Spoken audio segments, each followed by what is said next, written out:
बिस्मिल्लाहिर्रहमानिर्रहीम। मैं तकरीबन रोज़ाना सब्ज़ी खरीदना जी। किसी दुकानदार का कुछ रेट है, किसी का कुछ रेट है। चंगी सब्ज़ी अगे लाइए, मंदी पहला काले छापरा ही पा के देंदे ने।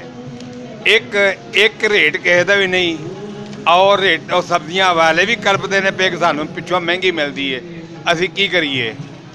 और दूसरी गल है कि फ्रूटां दी सब्जियां ने रेहड़ियां लगियां ने, इन्हां नूं वेखो अगे इन्हां ने समान कुछ रखिया है, पिछे कुछ रखिया है। गलियां थड़ियां पहला गाहक होंदे ते बाद उन्हां दे भी रेट एक अपने वखरे ने, इन्हां दे भी रेट वखरे ने। कमेटी नूं चाहीदा कि राउंड करन, साडे एसी साहब पसरूर इन्हां नूं चाहीदा कि बाहर राउंड करन, मार्केट का रेट चैक करन, बल्कि दुकानां दे रेट चैक करन। किसी दुकान का रेट कुछ है, किसी का कुछ है, किसी का कुछ है।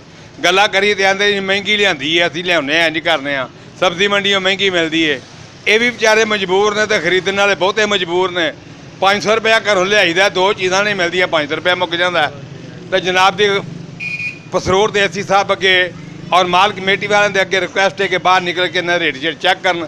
मुर्गे का रेट वेखो कुछ है, लेने असीं किलो वात जाके तोलने उत्थे 13 टका 12 टका 14 टका निकलता वे। इन्हां दे कंडे भी चैक किए जान और गोश्त भी इन्हां चैक किया जाए। ਜਿਹੜੇ गोश्त नूं छोटियां बकरियां नूं पानी ला के बेचते हैं, इन्हां दा भी एहतसाब किया जाए। ये क्यों इहो जिही चीज़ां दिंदे ने? दुध दे विच मिलावट है, दही दे विच मिलावट है, जिहड़ी चीज़ खाण वाली चीज़ है ਉਹਦੇ ਵਿੱਚ ਮਿਲਾਵਟ है। साडे अफसर ਜਿਹੜੇ ਨੇ ਆਪਣੇ ਘਰਾਂ 'ਚ ਆਰਾਮ ਨਾਲ ਬੈਠੇ ਹੋਏ ਨੇ। ਮਿਹਰਬਾਨੀ ਹੈ ਤੁਹਾਡੀ ਇਹ ਅਫਸਰ ਬਾਲਾ ਦੇ ਅੱਗੇ ਇਲਤਜਾ ਹੈ ਕਿ ਬਾਹਰ ਨਿਕਲਣ, ਰਾਉਂਡ ਕਰਨ, ਸੜਕਾਂ ਚੈੱਕ ਕਰਨ, ਫਰੂਟ ਚੈੱਕ ਕਰਨ, ਸਬਜ਼ੀ ਚੈੱਕ ਕਰਨ। ਮਹਿੰਗੀ ਮਿਲਦੀ, ਸਸਤੀ ਮਿਲਦੀ ਹੈ। बड़े मेहरबानी है। और नया पाकिस्तान तद ही बन सकता है जेकर गरीब आदमी खुशहाल होगा, गरीब आदमी खुश होएगा तो नया पाकिस्तान बनेगा। बमा